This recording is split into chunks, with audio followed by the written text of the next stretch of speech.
The most important Hindu's gods, which are the Anunnakis, reptilian or Saurians. Okay, now they put a form, they come as a human avatar, but in reality their favorite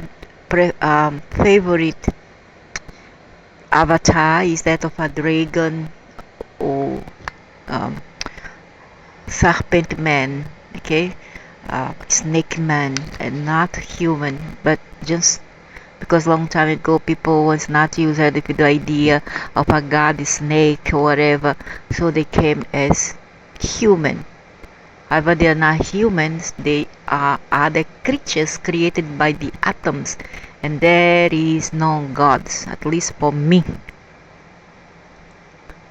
Shiva, let's talk about Shiva.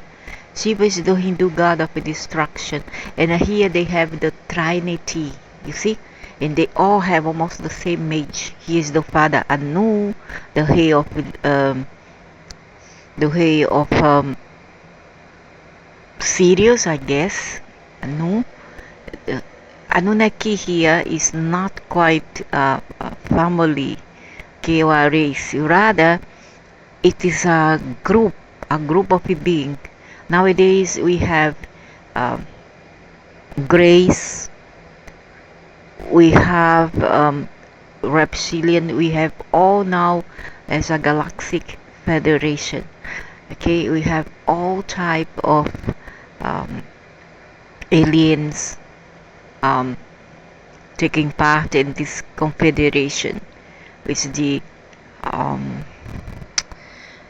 Galactic Federation. Could it be the Galactic Federation of Light? Doesn't matter. So here we have Anu, the Father, and then the Son, and then the Holy, blah blah blah blah blah. You know what I mean? All that in this patriarchy religion, this highly chauvinistic religion, there's no such thing as a human taking the front stage.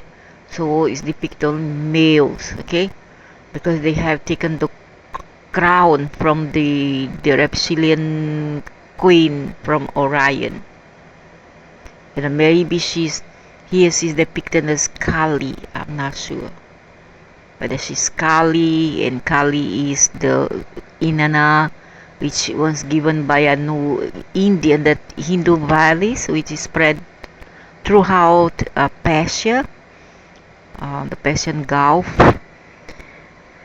Iran. She took over that part, and also Enki took over China. Enki may be that Donga, something like that, is the fishman. Okay, he comes as a fish man, a fish creature, and he's mostly in the sea and rivers, or he can come as a snake, doesn't matter. They can take up many forms because they are masters geneticists. Shiva is the Hindu god of destruction. He's part of the great Hindu Trinity, alongside Vishnu and Brahma. Brahma is the Anu, the father, and then come the Vishnu, which could be Vishnu is the younger son. He could be in Leo, we are not very sure, but he came as many avatar here. Maybe he came as we don't know. Some would say he comes as Jesus, as Buddha, and many others avatar he came as. Okay, and then we have Shiva. Shiva is the one that the most evil one. That one could be Enki, I don't know, maybe. So it's a part of the great Hindu Trinity alongside Vishnu. Often he is depicted in a sitting position with his legs crossed, holding a trident in his hand. The trident is known as Trishula, and you see that the Lucifer too has a Trishula, isn't it? And with this God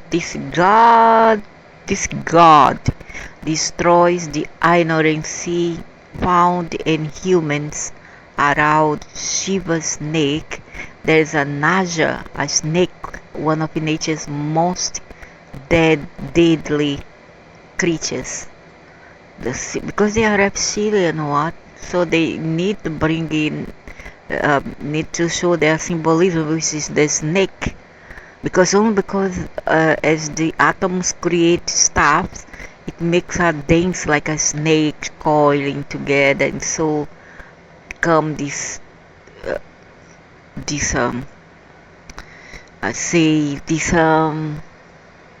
image that the snake, and this legend that a snake could be a symbol of divinity, a symbol of sacredness, and one of the force to be created by the cosmos. We're not sure.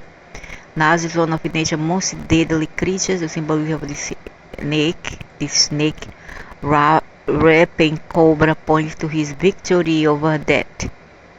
The god also has a third eye, which he can destroy any living being with just a thought. And that is in key. I guess it's in key. With just a simple glance, just a thought from miles and miles away, they can destroy anything. Okay, even a whole world. That's how far they went into technological evolution. In the form of Ihudra, the god assumes his most dreadful and ferocious form. Although he is the god of destruction, this deity is associated with rebirth and transformation. As a transforming god, he took part in the world creation.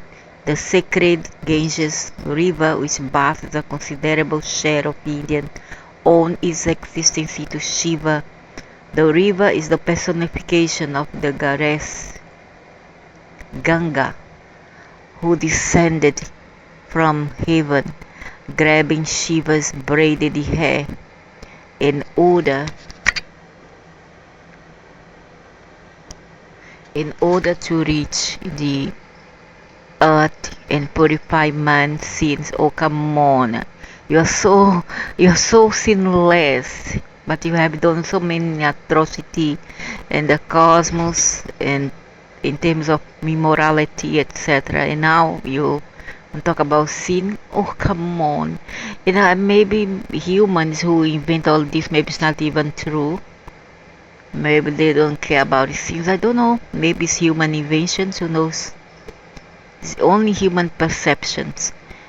Man seen when in his form Shiva Nataraja, this god reveals his happier side as the cosmic dancer, and his dances represent the cycles of the universe's creation and destruction, as well as reincarnation cycles, which was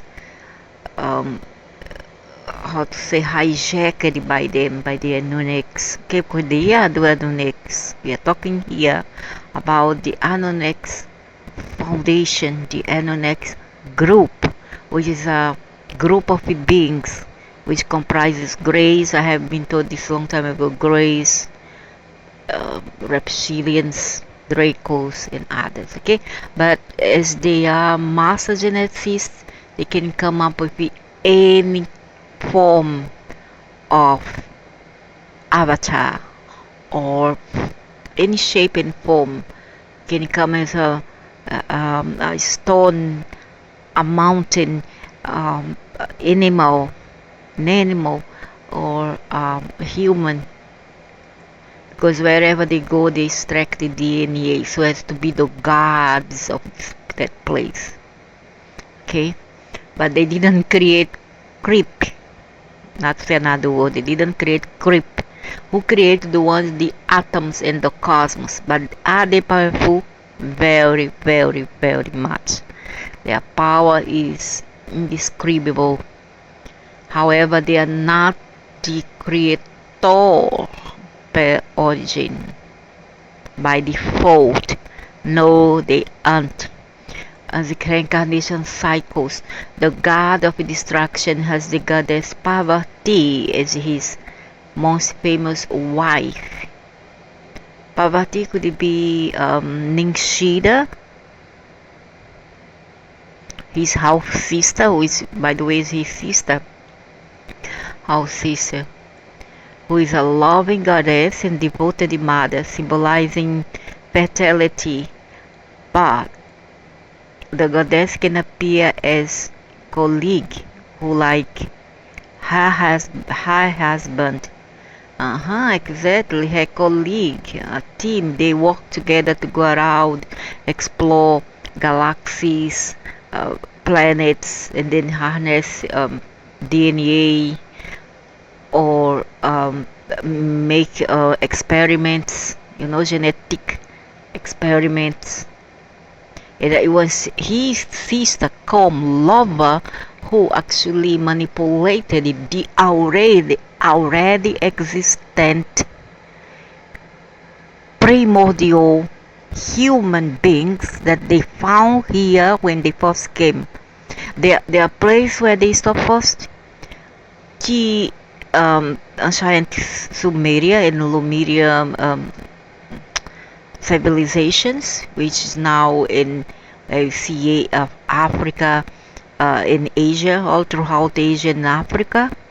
Okay, they stopped there first. They started their nonsense there, and later when they found out that there's another civilization of humans in the Atlantis, which were Europe and Americas, they went there.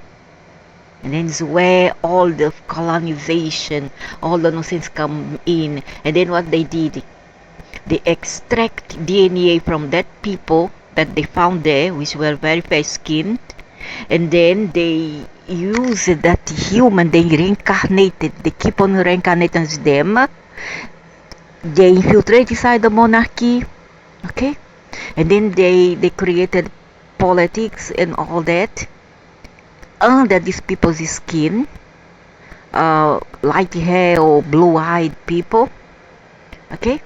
They incarnated in them, not that they didn't reincarnate in Asia, Africa, or Asia, they did too, but they have to choose one, and their favorite people that they found here when they first came was the people of Europe descent. Convenient, isn't it? So they incarnate into them and they took over the, how to say, the economic and the power grid, the geopolitic of this planet, using that people avatar. Okay, and also they are all over. Only that some Enki and his daughter Inanna take over China in some part, a lot of part of Asia, Indonesia, Southeast Asia, and India, and Africa. And Leo, the other one, who is a Shiva, he takes over Europe and Americas mostly. He might be, I'm gonna try to find out. I suspect that he might be the Yahweh, Jehovah. Okay, I have a thought. That's why I'm trying to see here signals. I'm looking for signs because I'm a very good spy. I'm very good investigator. I'm a Virgo, so I'm very good at look for details, so as to pinpoint who is who. So, husband is also a deity related to destruction, the grim reaper of lives, the one who comes with black hood and appears with a spear to bring those souls. Is them. The Enki and his sister come lover. Okay, and they are there at the time of people's deaths to extract the soul. They try to hijack our spirit, everything they try to reject, to control, and even torture people. to destruction of the grim reap of life. Shiva is the god of yoga, and for that reason he is also known as the great yogi. No wonder in some other culture they don't like yoga. They say it's from the devil. They would say that. I'm not gonna say which religion says that. It's not quite Christian, okay? Other, but they don't like yoga.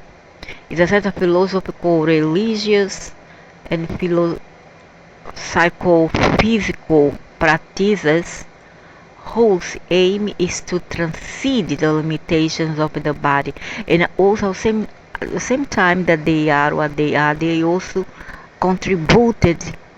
It was the last thing they could do anyway, since they changed our DNA.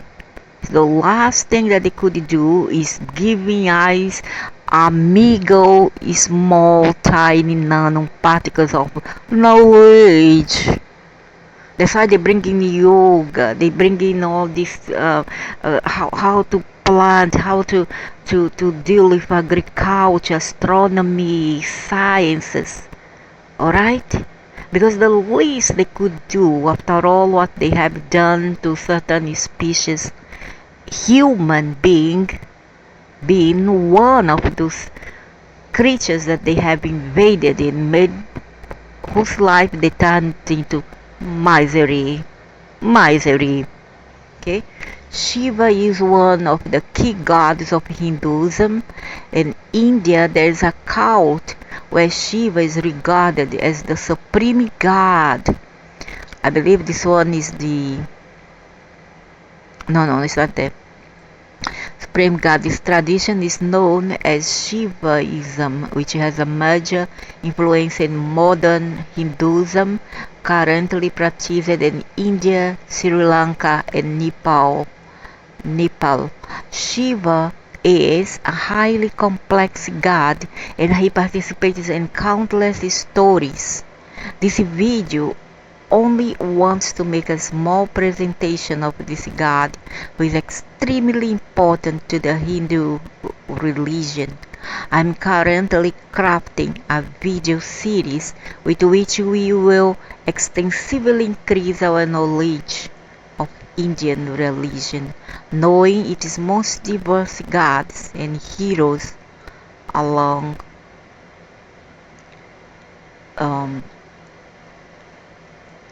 with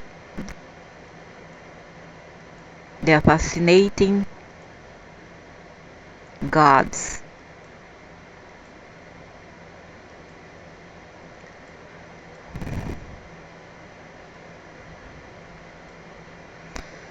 Fascination quests. Brahma. Brahma is the deity that represents the universe's creative force. He is part of the Trimurti, the great Hindu trinity, alongside Shiva and Vishnu. Now, Brahma is the one that the Muslims worship. Okay, it's Brahma. Some would say, oh no, they worship the moon goddess from Orion. No, I don't think so. At first I thought, but maybe no. Maybe yes, maybe no, I'm not sure. I'm still trying to, because their tail culture is about worshipping a male god. Okay, and so Brahma would fit this description. Vishnu, the god, stands for balance, while Shiva and Vishnu represent two opposing forces, destruction and maintenance. Brahma is the master of time, and one day for the god is the equivalent of 4,320 millions of years for mortal being in the dawn of time. His wife is Saravasti, the beautiful goddess. Yeah, beautiful and transformed into human hair. Goddess of superior knowledge, who will become his consort. I never see God married way. and take part in the creation of the universe. Take part in the creation of hybrids, hey? And Enki did that. Enki did that. Therefore, every human being derives from Brahma. Brahma is depicted with 4 heads, each reciting one of the 4 Vedas and each looking in a different direction. He had a 50 head initially, but Shiva ripped it off after the head he dared to insult the god of destruction. Oh, how nice! The sun ripping off the daddy's head. Says a lot about them, isn't it?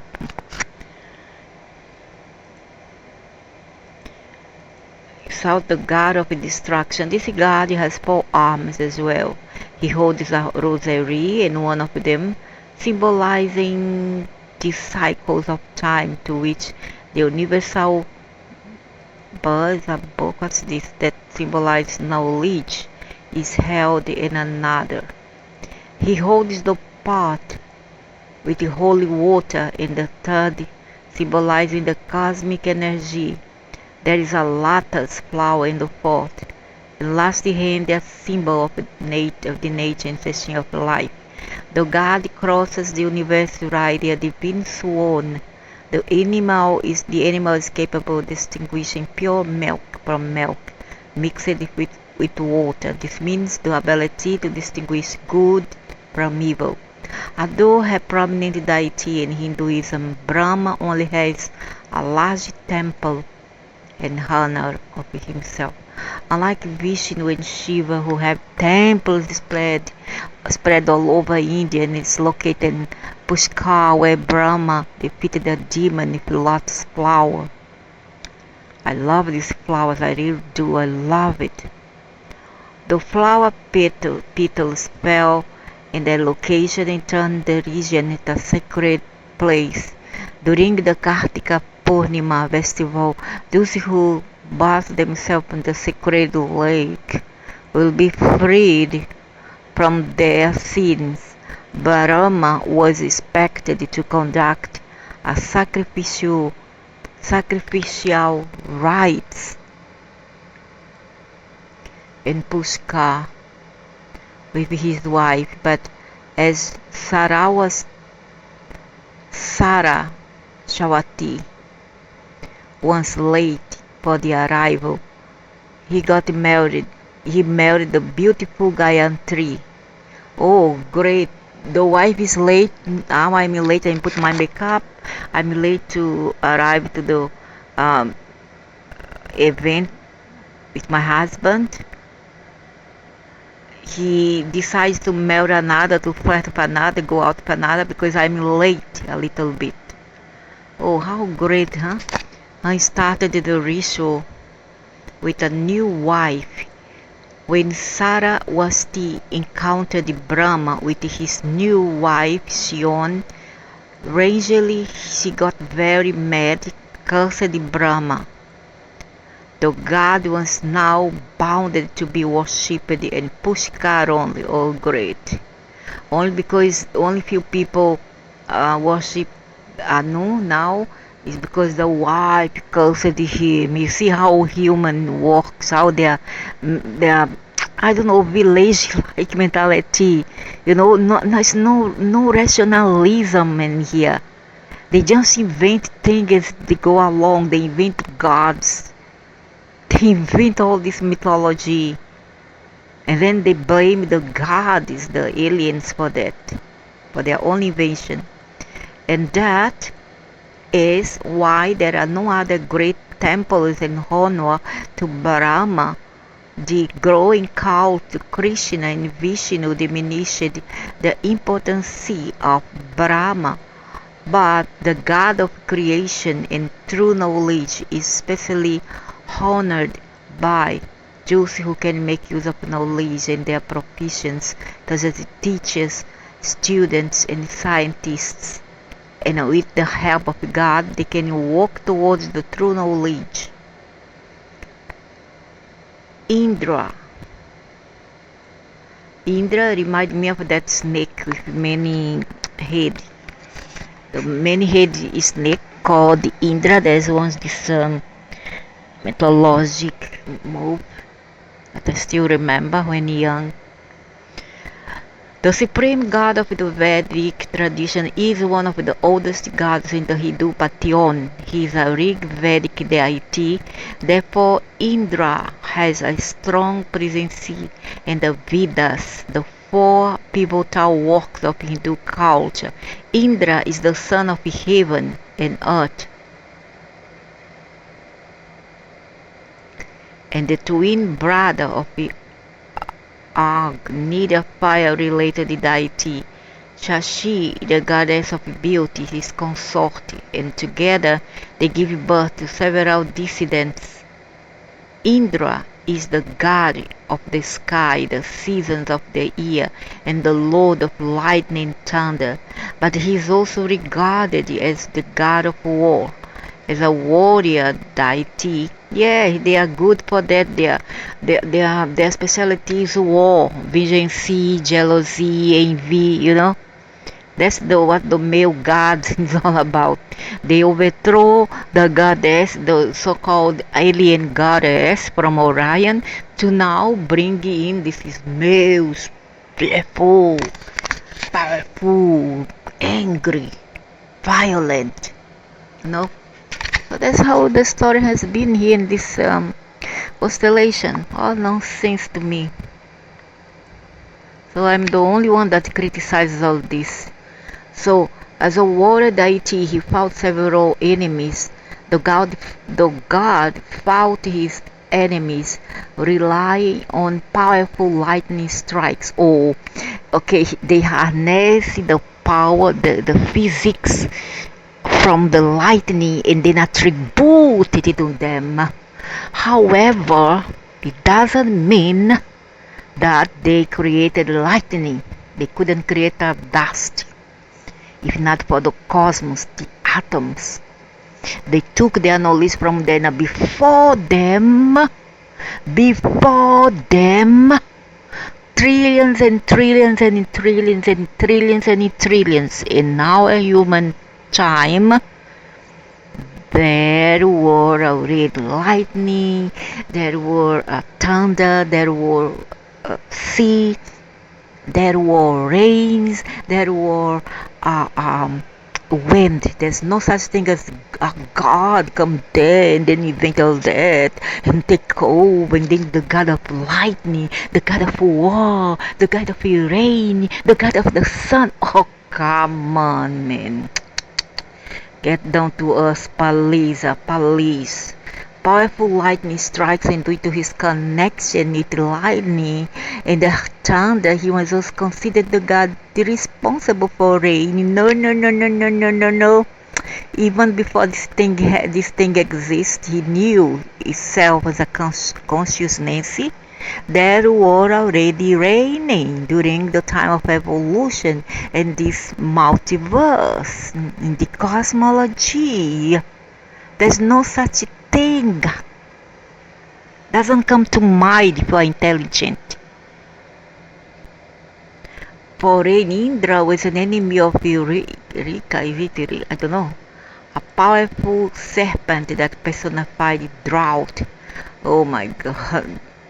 Now a serpent also, there's a serpent rain, there's a serpent drought, there's a serpent mud, there's a serpent wind. Now everything now is serpent.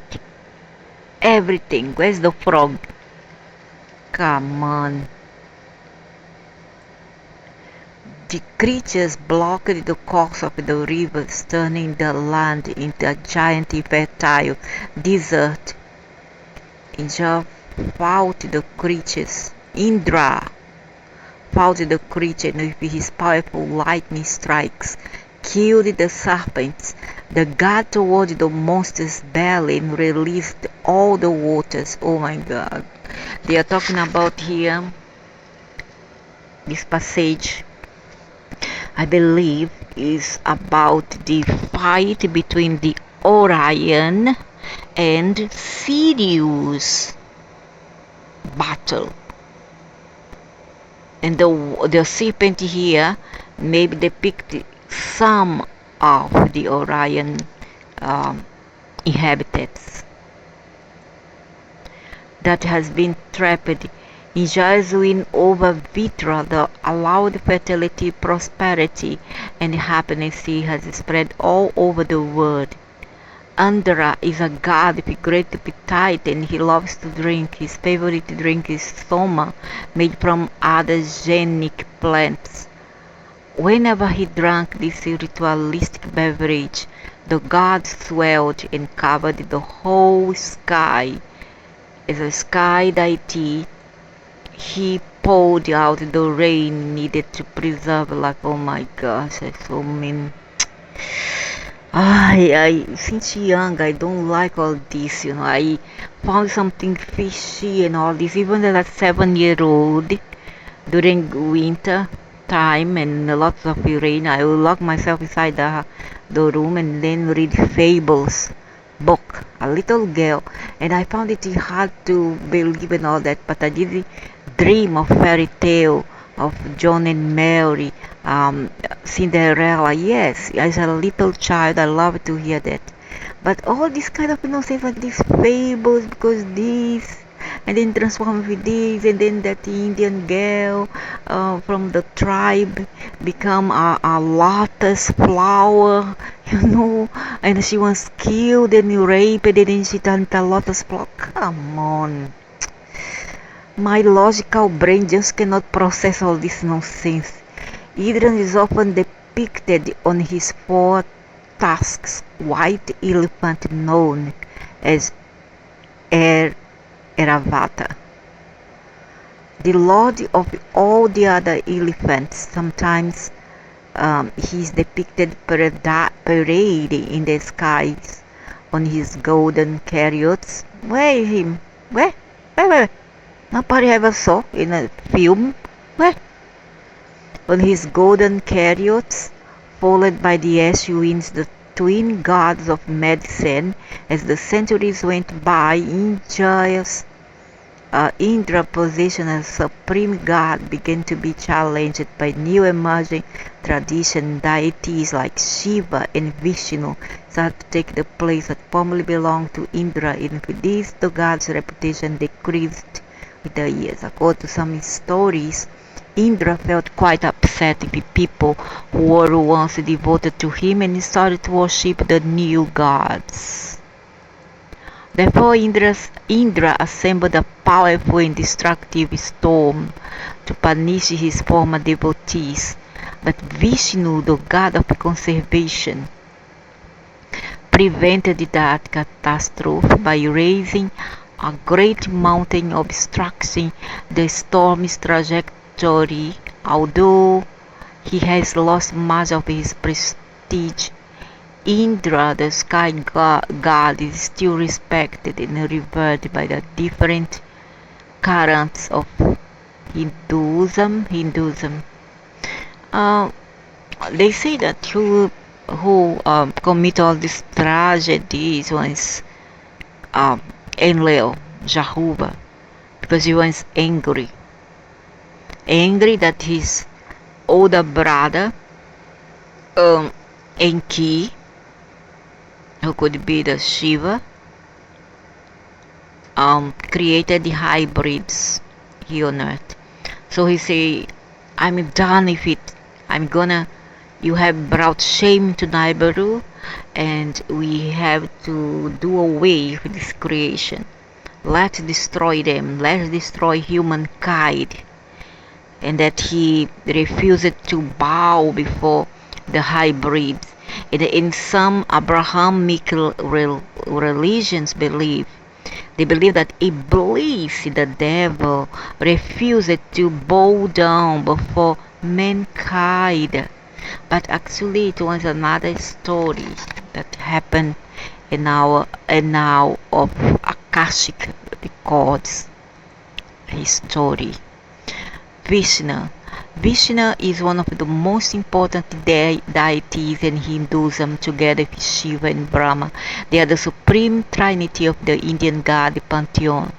While Brahma is creative entity and Shiva is a deity connected to destruction, Vishnu is a deity of preservation. Vishnu is the god accountable for maintaining order in the universe. He symbolizes kindness, morality, and mercy. This god is the protector of humanity against the evil. Why is so ugly? Against the evil forces that assail man. This God has the gift of omniscience, strength, energy, robustness. He is strong and splendor. Vishnu is depicted as a four-armed figure. He holds a lotus flower in one hand. Hey, look like his father.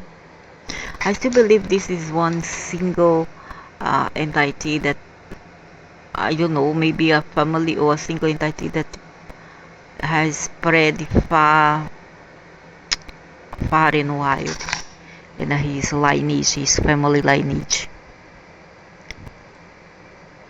Of purity, there is a disk of energy known as the chakra in another hand, which represents the mind and his creativity. A shell is carried in his steady hand. The sound that gives rise to the universe can be heard when blown. And finally, he holds one of the most powerful weapons of the Hindu religions. Snakes protect and shelter him over his head. The snakes symbolize human desires, and the fact that Vishnu lies comfortably on the serpent symbolizes the god's victory over desires and temptations. This god is married to Lakshmi.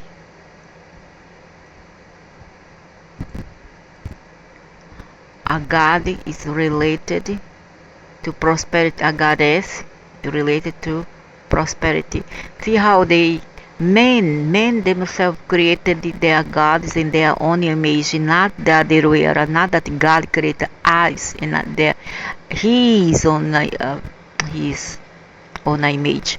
You're all created your gods according to your image.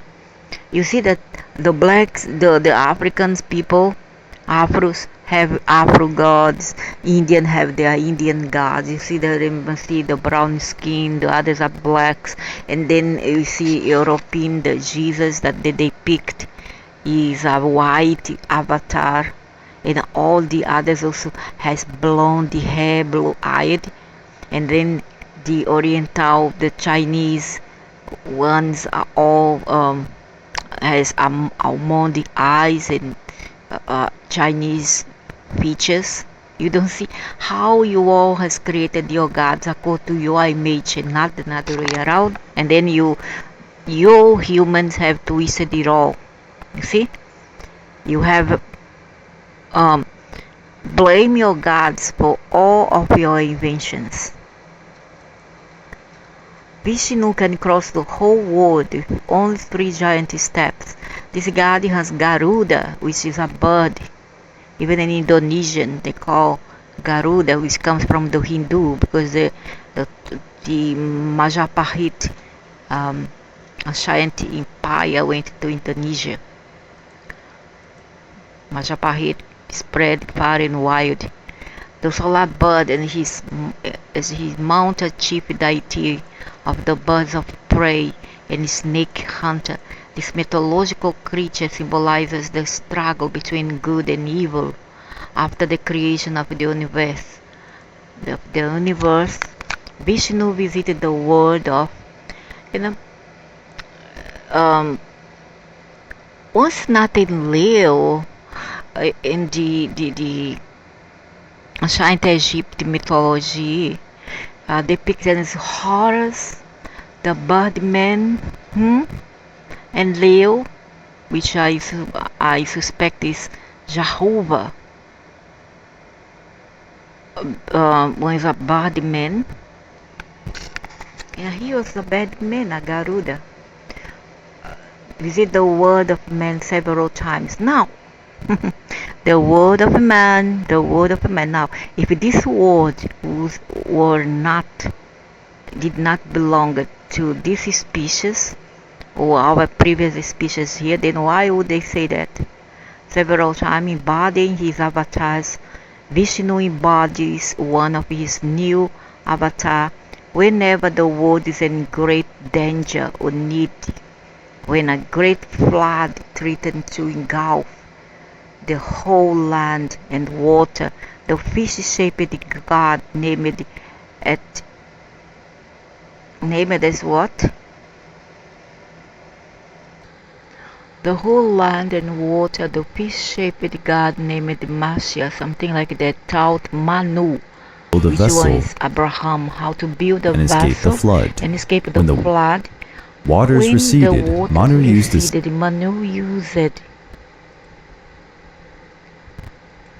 the seaside kept in his boat to fill the land devastated by the flood with life. These are some of them. The famous Vishnu avatars, Rama, the great hero of the epic Ramayana, and the famous Krishna, both will be analyzed in upcoming video. Vishnu has already reincarnated 9 times. An attempt will take place a moment he will return mounted on a white horse to announce the end of the world. Some say it's a Mahdi, like in Iran they call it Imam Mahdi among the Muslims there. To announce the word Parvati. Parvati is the mother goddess of Hinduism. Wow, how beautiful and sexy Parvati is, huh? A great fish, hidden to be one of several manifestations of Devi, the great primordial goddess. Oh, the great primordial goddess. So this is the goddess of Orion, the reptilian goddess, primordial goddess. She is the daughter of Hema, the lord of the Himalayan mountains, and Meena Parvati is known as the wife of Shiva, one of the most worshipped deities in Hinduism. The goddess is the reincarnation of Sati, the goddess of Vishnu, Shiva's wife. She ended up dying, coming back as the sweet goddess Parvati to winning back the god of destruction. Actually, they are not goddess or god, they are queen and a kings, okay? Queen and a kings cannot be goddess. They are queens and a queens of other planets. Let's make it clear. And they are princesses. Some are princesses, some are queens and a kings, just like we have here.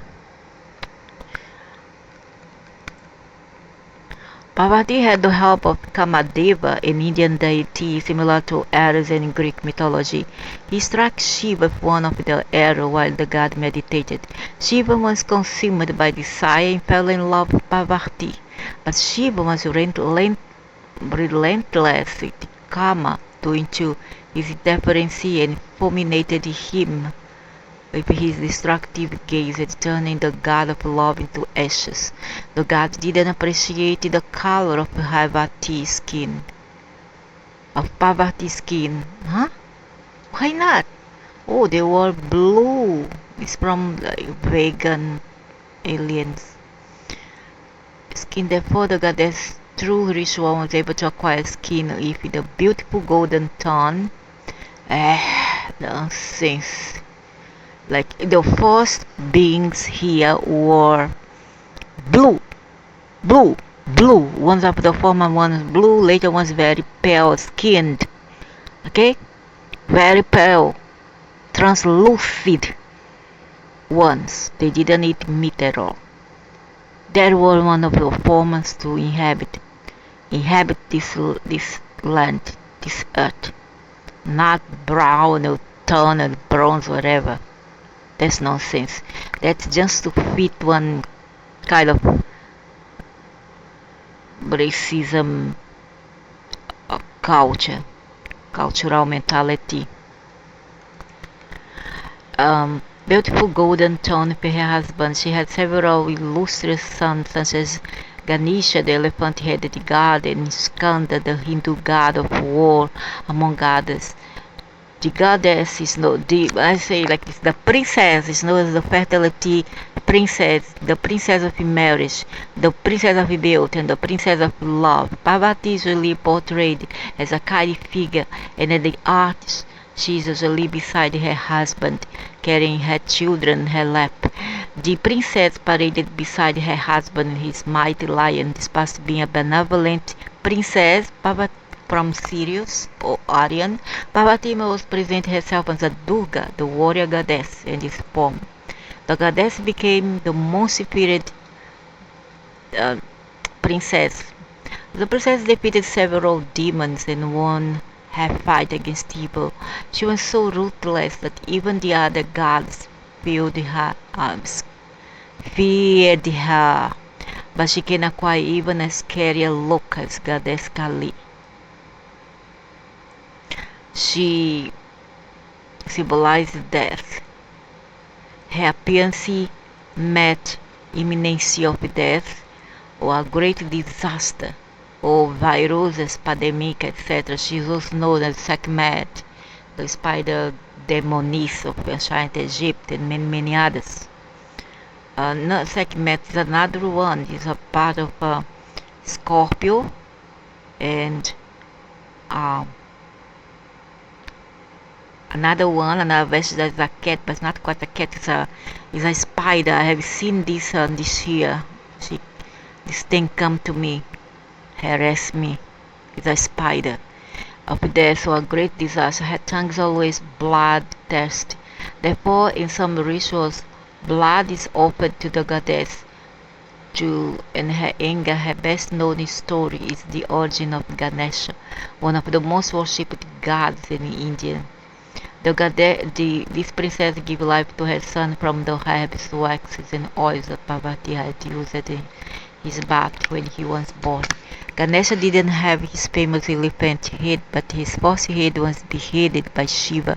Then Shiva restored the young god's life to avoid Parvati's wrath by putting an elephant's head in the place of the former currently. The goddess is honored at various festivals in India as the guardian god, princess of marriage, married and unmarried. Women pray to the goddess for harmonious and prosperous marriage. As a fertility goddess, she is worshipped by those who seek to reap good fruits in their work. Therefore, the goddess is a prominent figure in the period of great harvests. The images of this goddess are in various temples, especially in those dedicated to her husband Shiva. The loving, kind, and beautiful goddess Parvati is undoubtedly one of the most enchanted deities of Hinduism. Hanuman. Hanuman is an important deity of Hindu culture. He is a monkey god with an important role in some of the most renowned stories of Hinduism, such as the epic of Mahabharata and Ramayana. Hanuman is considered the god of learning. Wind, the monkey god took advantage of the favorable winds to fly through. They are not they are just very knowledgeable entities from other space. They're not gods at all. They didn't invent the wind or whatever. I hate fantasias, I hate lies, and I hate deceit. That's why I'm the bubble buster. I'm the wet blanket. The wet blanket that will wake up you from your slumber. Fly the sky at high speed. He was also a warrior god with an army of monkeys under his command. All kind of nonsense. Hanuman is the son of Queen Athena, by the god of winds. He may have been one of the main incarnations of Lord Shiva, one of the main deities of Hinduism. Hanuman was born very hungry. Seeing the sun, he tried to eat it through thinking it was a fruit. Indra, the god thunder, stopped him from biting the sun, striking him with lightning. Daddy Hanuman fell from the sky. How demon's father was outraged, what's the name? Was outraged by the fact that Indra had struck his son, and so the wind ceased. The absence of wind created many problems to be reconciled with the gods. Father Shiva resurrected Hanuman, and the gods made the young man an even more powerful god. Oh brother, the winds blew again. As a youngster, the god was impetuous and misbehaving in his pranks. Hanuman ended up creating problems for the rishis, who were great sages of the Hindu tradition. They decided to curse Hanuman. The god then forgot the true potential of his power. Hanuman had to go through a long process of self-knowledge to regain his potential. During the process, the god became a wiser and humbler deity. The god has several species power, including the ability to reach absurd proportions, shrinking whenever he wished. His strength was absurd. He was able to carry one of the giant Himalaya mountains. In the epic Ramayana, which tells the story of the hero Rama, one of Vishnu's most famous avatars, Hanuman has an important role. The god was Rama's servant, and his adventure helping him conquer his crown during these adventures. That's why the movie, the monkey ape planet. During these adventures, he led his arm of monks against Rama's enemies. He also fought several demons. Hanuman, humbleness and serving Rama, is represented in various works of art. The feet of the monk gods present in almost every temple dedicated to Rama.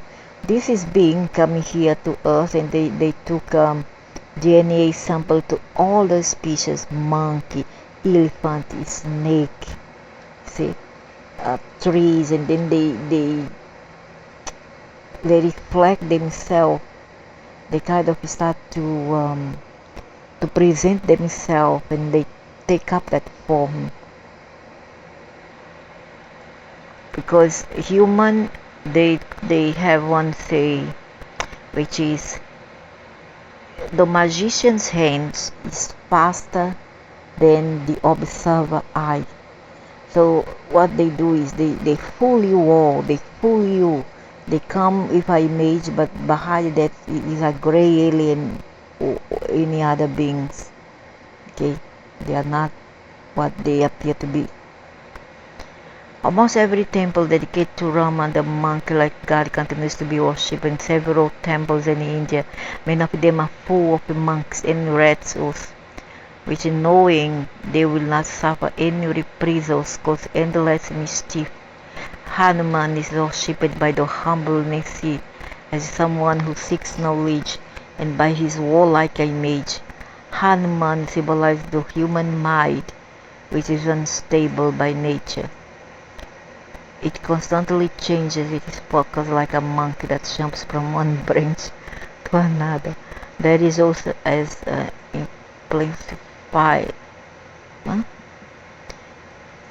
simplified by Hanuman. It can fly from one place to another at an incredible speed, as long as it is moved by primary instincts and attempt to seek pleasure and avoid pain at all costs. The man's mind will not find peace only when he decides to scrutinize himself and seek self-knowledge, while his mind reaches full potential and achieves extraordinary feats, as Hanuman did.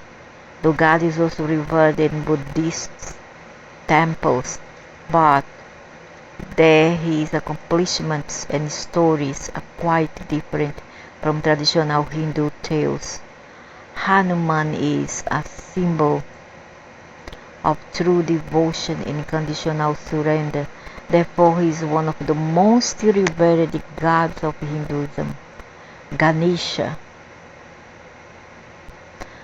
Ganesha, the elephant-headed god, is surely one of the most popular gods amongst the Hindu pantheon. He is a god associated with wisdom and success, but his appearance was not always like the one we know today. The god was born with a human head. Ganesha was raised from the oils and herbs used in the cleansing of Parvati body. Using this material, she molded a boy-shaped idol. The goddess gave life to the statue and Ganesha emerged from it, who at the time still did not have his famous elephant head. Parvati raised Ganesha so that she would wash the door of her palace, while the goddess took her bath. The young god was born while Shiva had left on one of his journeys, and therefore they did not recognize each other. As father and son, Ganesha had a strong bond with his mother. He was always protecting her, sometimes to the point of jealousy and overprotection. While the goddess Parvati was taking her bath, Ganesha protected her mother's privacy, preventing anyone from entering the palace. What a nice son. While Parvati had pressured herself, Shiva, her husband, returned from his quest and wanted to meet his wife again. But when he tried to walk to his wife, how no one entered without my mother's permission? The god was blocked by Ganesha. Enraged, the god ordered his son, the god now that prince, ordered his son to step out of the way. But Ganesha, who had no idea of his interlocutors in that fight, told the invader he would not let him take another step. Both gods quarreled, and a youngster fought bravely and showed plenty of skill. Shiva was consumed by wrath and beheaded his son. Parvati, who had heard the noise of their clash, rushed to help his son and was horrified to find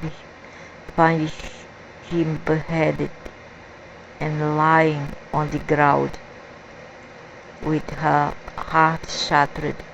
Parvati ordered Shiva to bring his sons back to life. The life she would assume the shape of Durga, the warrior goddess, unleashing her wrath to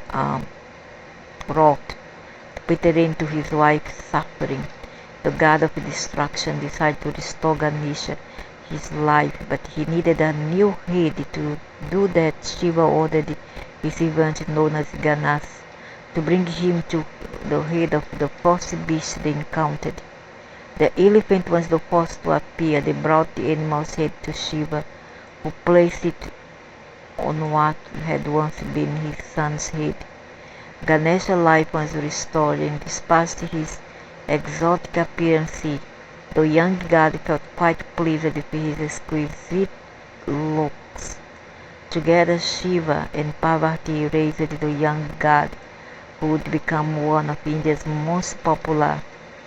This is just the origin of the story of the elephant god, copiously worshipped in India for being a divinity who removes the obstacles and prevents mortals from achieving success.